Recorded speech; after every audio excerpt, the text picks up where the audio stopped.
चोर पक्रियो है, चोर जर्सिङ पवामा चोर पक्रिएको छ है साथीहरू। चोर पक्रिएको छ, चोर आउँदैछ, अब आउँछ अहिले। खोइ बाजी ल्याउँदै हो चोर? बानेर राखेछ भने होइन, बानेर राखेको चोरलाई त एकछिनमा ल्याउला नि त, धेरै नजाऊ है गाली गर्ला। चोरको बिगबिगी सबैजना सचेत हुनु होला, सतर्क रहनु होला। चोरको बिगबिगी यहाँ रुफटपमा चाहिँ चोर बानेर राखेको छ है साथीहरू।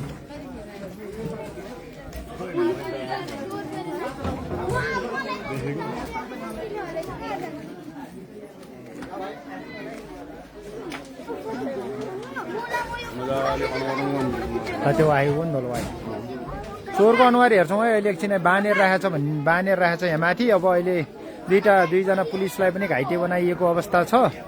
त्यो चोरलाई बानेर राखेको छ। चोर आउने बित्तिकै हामी फेस देखाउँछौँ साथीहरू। एकदमै अहिले चोरको बिगबिगी बढेको छ। दसैँको नजिकै गर्दा धेरै मानिसहरू चाहिँ अहिले खाली ठाउँमा, खाली कोही नभएको ठाउँमा गएर चोरी चकारी गरिरहेको अहिले हामीले भेटेका छौँ है।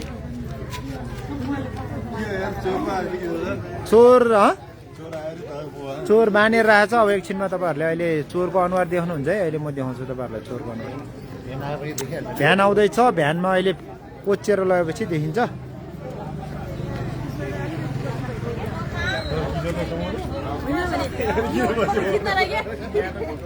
ल सबैलाई जानकारी है, यो चाहिँ धेरैभन्दा धेरैले सेयर पनि गर्नु होला। यहाँ चोरको एकदमै बिगबिगी नाङले भारीतिरबाट चोर्दै यता यहाँ जर्सिङ पौवा आएर यो रुफटप भन्ने हाम्रो चाहिँ होटलमा चाहिँ हुक्का अर्डर गरेर खाँदै गरेको क्रममा चाहिँ पुलिसले समाउन खोज्दाखेरि, भाग्न खोज्दा चाहिँ पुलिस दुईजना पनि घाइते भएको जानकारीमा आएको छ र यहाँ बानिरहेको छ। अहिले अब एकछिनमा हामी तपाईँलाई देखाउँछौँ त्यो चोरलाई बानिरहेको छ र साँकुबाट तल भ्यान आउँदैछ।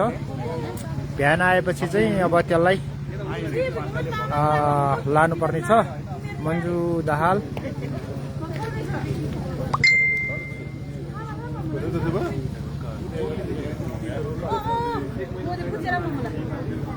hala pucirang ba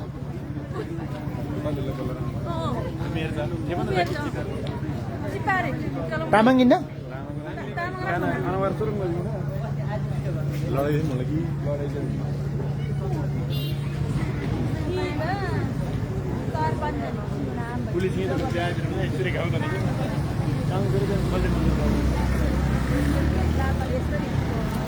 चोरी भएको छ। चोरी गर्ने मान्छेलाई चाहिँ यहाँ माथि बानेर राखेको अवस्था छ। जर्सिङ पौवा चोकमा चाहिँ एउटा केही घटना घट्ने बित्तिकै धेरै मान्छेको चाहिँ एकदम चहलपहल हुने गर्छ। अहिले चाहिँ यहाँ चोरी गर्न आएको मान्छेलाई नाङले भारीतिरबाट गरगान चोरेर आएको मान्छेलाई चाहिँ समाएर पाता कसेर बानेर लडाएको अवस्था छ है साथीहरू।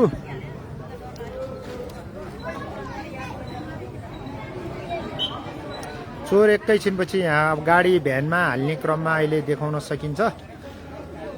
भ्यानमा हालेपछि देखिन्छ साथीहरू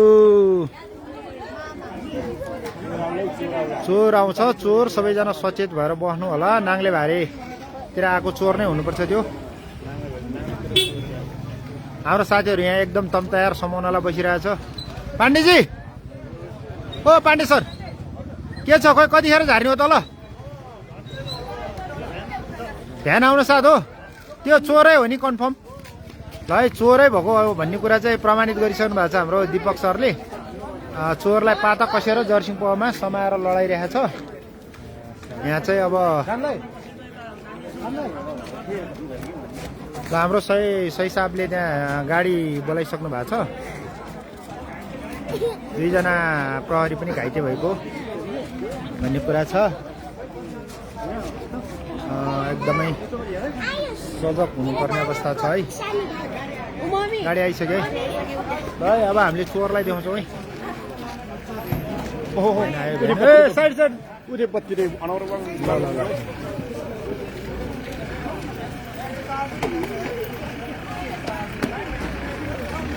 यहाँ हाम्रो सही साहब असै साहबहरू आइसक्नु भएको छ साहुबाट। चोरलाई पाता कसेको अवस्था छ। हेलो मण्डलम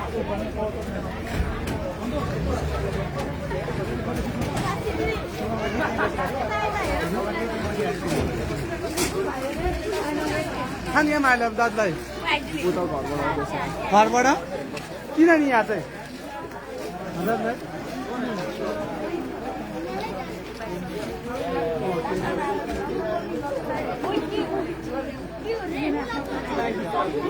सबैले सेयर गर्नु होला है। चोरको बिगबिगी गाउँमा आज एउटा चोरलाई चाहिँ जर्सिङ पौवाको बजारमा रुपटप रेस्टुरेन्टमा समाउन सफल भएको छ। चोर देखाउँदैछौँ हामीले, पुलिसले समाएर ल्याउँदैछ, हेर्नु होला।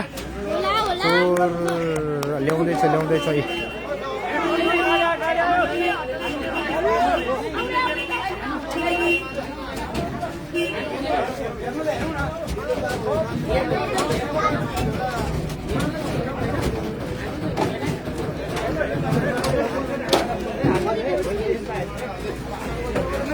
एक दुई सर्ट हान्दा हुने हो चोरलाई, एक दुई सर्ट हान्दा हुन्छ चोरलाई।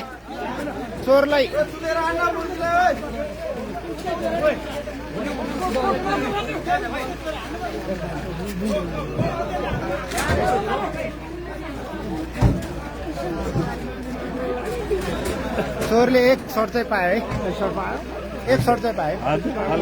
यता साथीहरूले एक सर्ट चाहिँ बनाएर हाने चोरको बिगबिगी।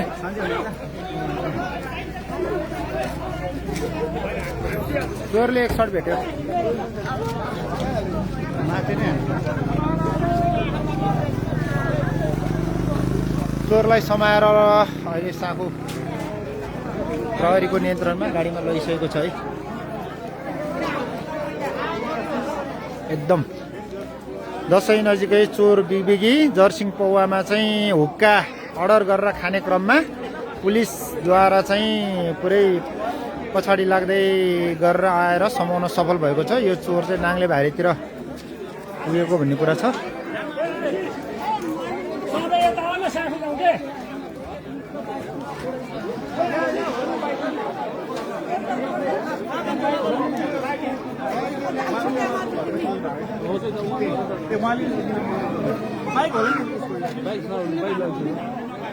चोरको बाइक पनि छ अरे, ल है सबैजना होसियार हुने, अब सतर्क हुने। दसैँको बेला छ, बुनु एकदमै है। घरमा अब त्यहाँ दिदी के अरे आँसुहरू घुम्न जानु भएको छ, के अरे त्योहरू घरमा पैसा सैसा नराख्ने, गरगहनाहरू एकदमै सुरक्षित राख्ने। यहाँ चोरको एकदमै बिगबिगी अहिले दिनदाडै खाली घरहरूमा चाहिँ चोरले एकदमै दुःख दिइरहेको अवस्था। जर्सिङ पौवामा चाहिँ चोरलाई समाएर अहिले भर्खरै साँखु चाहिँ चौकीमा लगेको अवस्था छ है। ल है, धेरै साथीले 73 जना साथीहरूले हेरिरहनु भएको छ। सबैजना सजग हुनुहोला, सचेत रहनुहोला। जर्सिङ पौवा चोकमा अहिले धेरै मान्छेको जम्का भेटघाट भइरहेछ। हाइवेमा यार के हाइवेमा चोरी आयो कसको? यो भाइको के चोरे सुन र पैसा यसको चोरी गरेर भेट्यो। ए भेट्यो त्यो सुनहरू रहेछ त्यो मान्छेसँग? के भन्यो हाइवे हो ठ्याक्कै यो ल हाइवेमा नै एकदमै चोरेको दिनदाडै जमाना एकदम खतरा छ। सबैजना सचेत र सजग हुनका लागि अनुरोध है त साथीहरू।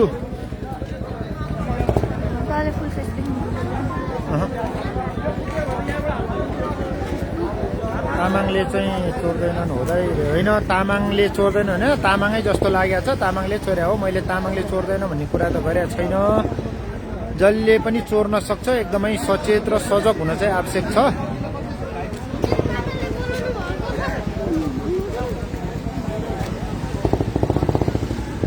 रुफटपमा आज चाहिँ चोर पक्राउ है त।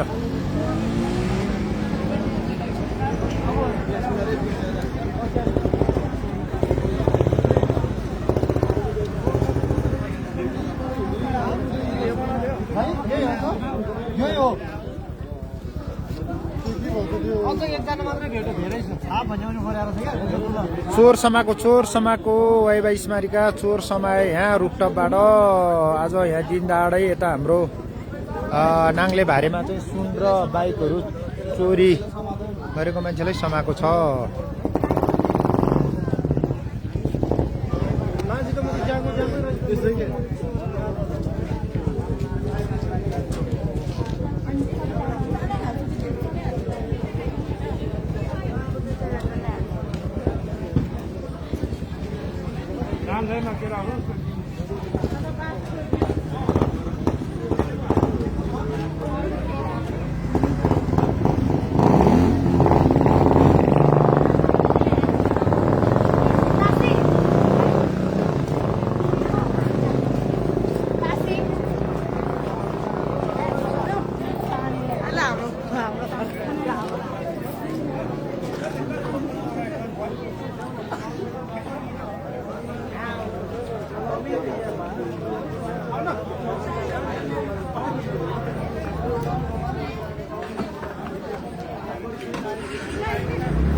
किन आइदेन साझा खै चोर ल है सबैजना सचेत रहनु होला सजग रहनु होला सबैलाई शुभरात्रि सबैजना सचेत हुनु होला चोर समाइसकेको अवस्था छ है समाएर साखु होइन प्रहरी प्रभागमा लगिया छ ल